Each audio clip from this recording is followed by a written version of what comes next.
बच्चू कडू आणि मनोज जरांगेंमध्ये चर्चा सुरू झालेली आहे। त्या संदर्भातली ही महत्त्वाची बातमी।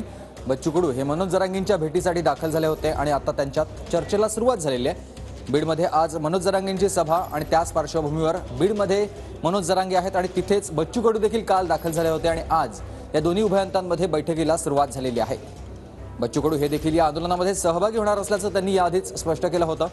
जरांगेंच्या भूमिकेला त्यांनी पाठिंबा देखील दिलेला आहे आणि आता त्या दोघां नेत्यांमध्ये बैठकीला सुरुवात झाली आहे।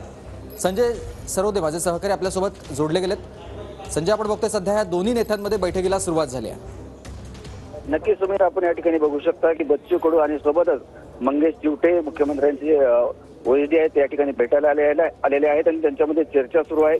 अगोदर बच्चू कडू यांनी स्पष्ट केलं होतं की मनोज जरांगे पाटील यांचं पुढचं कुठलंही आंदोलन असेल त्या आंदोलनामध्ये प्रहार संघटना त्यांचे आणि ते स्वतः सहभागी होणार आहेत। परंतु आता सध्या बच्चू कडू आणि जरांगे पाटील यांच्यामध्ये चर्चा सुरू आहे। बीडमध्ये बच्चू कडू रात्री दाखल झाले होते आणि या ठिकाणी एका खासगी हॉटेलमध्ये बच्चू कडू आणि मनोज जरांगे पाटील यांच्यामध्ये चर्चा सुरू आहे। बीडमध्ये आज जरांगे पाटील यांची इशारा सभा होणार आहे। त्या पार्श्वभूमीवर बच्चू कडू काय नेमकं बोलतायत याकडे सर्वांचं लक्ष लागलेलं आहे आणि या ठिकाणी चर्चेमधून काय बाहेर निघेल नक्कीच आपण बच्चू कडू आणि मनोज जरांगे पाटील यांच्याशी बोलून घेऊया। परंतु सध्या तरी ह्या चर्चेतून बाहेर काय निघतं हे बघणं महत्त्वाचं आहे। तुम्ही नक्कीच आणखी एक महत्त्वाचा मुद्दा आपण बघतोय या ठिकाणी बच्चू कडू यांची ही बैठक जरांगेंसोबत सुरू आहे, पण दुसऱ्या बाजूला मुख्यमंत्र्यांचे निकटवर्ती असलेले मंगेश चिवटे हे देखील या बैठकीमध्ये सहभागी झालेत।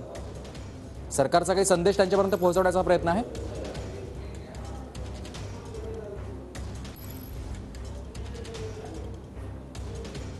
तर संजय सरोदे यांच्यासोबतचा आपला संपर्क तुटलेला आहे। या सगळ्याकडे आपलं लक्ष असणार आहे।